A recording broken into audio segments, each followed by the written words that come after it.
مخلوق میں سب سے افضل مسلمان ہیں، اور مسلمانوں میں سب سے افضل وہ ہیں جو غوث پاک کی محفل میں بیٹھے۔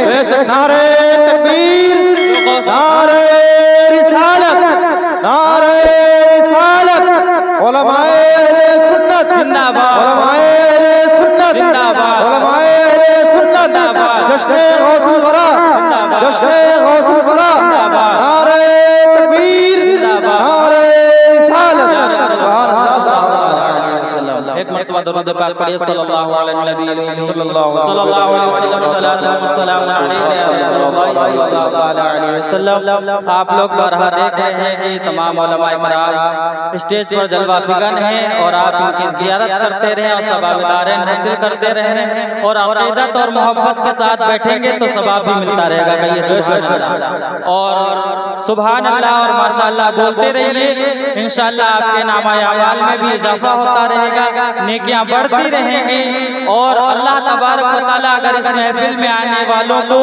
قبول فرما لے گا تو دنیا اور آخرت میں بیڑا پار ہو جائے گا۔ بے شک بے شک۔ پیارے آقا صلی اللہ تعالیٰ علیہ وسلم کے پیارے دیوانوں، یہ 11ویں شریف کا مہینہ ہے، اور ہم سنی حضرات اس میں سرکار غوث پاک کی 11ویں منایا کرتے ہیں، اور اسی 11ویں کے مہینے میں آج جشن غوث الورا کانفرنس رکھی گئی ہے، اور اس میں آپ کو بہت کچھ سیکھنے کو ملے گا۔ اگر آپ سچے دل سے بیٹھے ہیں، عقیدت سے بیٹھے ہوئے ہیں، تو انشاءاللہ غوث پاک کی محفل میں آنے کے بعد غوث پاک کی محفل سے جانے سے پہلے اللہ تبارک و تعالیٰ تمام گناہوں کو معاف کر کے تمہیں جنت الفردوس کا حقدار بنا دے گا، تمہیں جنتی بنا دے گا۔ پیارے آقا صلی اللہ تعالیٰ علیہ وسلم کے پیارے دیوانوں، آئیے ہم اور آپ کچھ سنتے اور سناتے رہتے ہیں، آئیے میں آپ کی سماعتوں کے حوالے ایک واقعہ پیش کرتا ہوں۔ سرکار غوث پاک کا مہینہ ہے، میں نے قرآن مقدسہ کی تلاوت کی، اللہ تبارک و تعالیٰ ارشاد فرماتا ہے آمنوا اتقوا اللہ وکونوا مع الصادقین، اے ایمان والو اللہ سے ڈرو اور سچوں کے ساتھ ہو جاؤ۔ آئیے ہم اور آپ دیکھتے ہیں سچے کون ہیں، کون سچا ہے، پتا چلے گا۔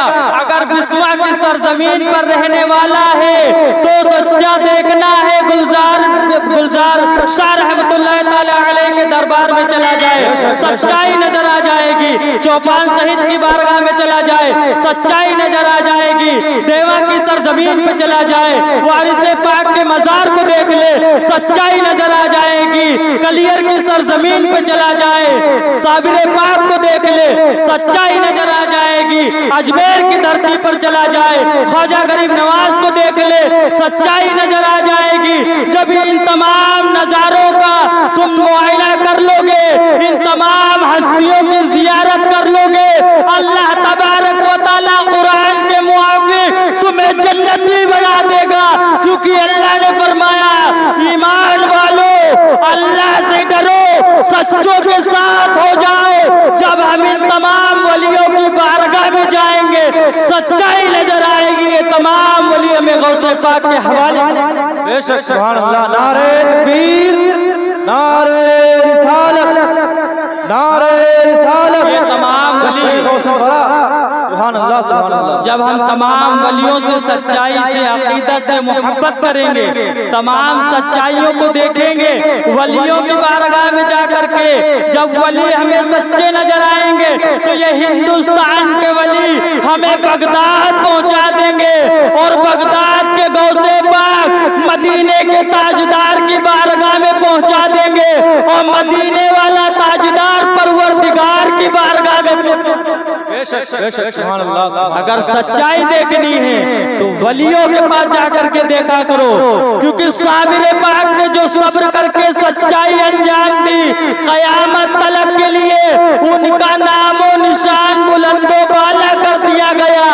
غریب نواز سرکار نے جب سچائی پر قائم اور دائم رہے تو سرکار غریب نواز کو پروردگار نے ایسا مقام دیا، ایسا مقام دیا کہ ہندوستان کے تمام ولیوں کا سردار بنا دیا۔ سبحان اللہ سبحان اللہ۔ اور جب ہندوستان کے ولیوں سے ہمیں عقیدت ہو گئی، محبت ہو گئی، تو ان تمام سچے لوگوں نے غوث پاک تک پہنچا دیا، اور جب غوث پاک کی بارگاہ میں پہنچ گئے تو اللہ کا وہ لاڈلا، اللہ کا وہ سچا بندہ، اللہ کا وہ پیارا بندہ مدینے تک ہمیں پہنچاتا ہے، اور مدینے والے آقا ہمیں رب تک پہنچا دیتے ہیں۔ معلوم یہ چلا جو ولیوں سے جڑ جاتا ہے وہی سچائی پر رہتا ہے، جو ولیوں سے پھر جاتا ہے وہ راہ سے بھٹک جاتا ہے، اس کو قیامت تلک کوئی ایسا سچا نہیں مل سکتا ہے جیسا سچا پروردگار نے ولیوں کا سلطان سرکار غریب نواز کو ہندوستان میں بھیج دیا، جیسا سچا سرکار سیدی امیر حسن المعروف چوپان شہید رحمت اللہ تعالی علیہ کو بسوا کی دھرتی پر بھیج کر کے یہ اعلان فرما دیا کہ اے میرے محبوب، اے انسانوں کو بتا دو کہ اگر تمہیں سچائی دیکھنی ہے، سچائی کے راستے پر چلنا ہے تو ولیوں سے محبت کرنی ہوگی، اور جب تمہیں ولیوں سے محبت ہو جائے گی تو اللہ تبارک و تعالیٰ تمہیں راہ سے بھٹکنے نہیں دے گا، بلکہ تمہیں سچائی کی بنا پہ نبوی میں درس فرما رہے تھے، صحابہ اکرام بیٹھے ہوئے تھے، سرکار نے فرمایا اے علی میں تمہیں ایک واقعہ بتاؤں، میں تمہیں ایک بات بتاؤں۔ علی نے فرمایا یا رسول اللہ صلی اللہ علیہ وسلم فرمائیے۔ سرکار نے فرمایا اے علی سنو، اللہ تبارک و تعالیٰ فرماتا ہے جو سچوں کے ساتھ ہوتے ہیں وہ آقا علیہ السلام نے فرمایا اے علی سنو، ایک واقعہ میں تم کو سناتا ہوں۔ ایک مرتبہ ایک آدمی تھا، اس نے 99 قتل کر دیے، یعنی 99 لوگوں کا خون کر دیا، اور خون کرنے کے بعد اس کو ایک مرتبہ یاد آیا کہ میں اگرچہ رب کی بارگاہ میں توبہ کر لوں تو پروردگار مجھے معاف کر دے گا۔ وہ گھر سے باہر نکلا، باہر ایک آدمی ملا، اس نے کہا کہ اے بندے سن، اے بندے خدا سن، میں رب کی بارگاہ میں توبہ کرنا چاہتا ہوں۔ اس نے کہا تو معاف نہیں کیا جا سکتا ہے۔ اس نے کہا کیوں؟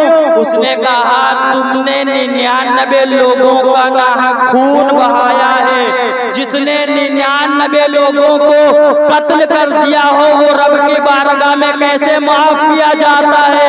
رب کی بارگاہ میں معاف نہیں کیا جائے گا۔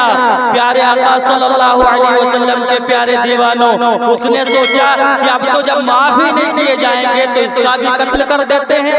اس نے اس کا بھی قتل کر دیا، اور جب اس نے اس کا بھی قتل کر دیا اس کے بعد میں ایک دن پھر اس کو خیال آیا کہ یار میں رب کی بارگاہ میں توبہ کر لوں، ہو سکتا ہے مجھے معاف کیا جائے، اللہ تبارک و تعالیٰ مجھے معاف کر دے۔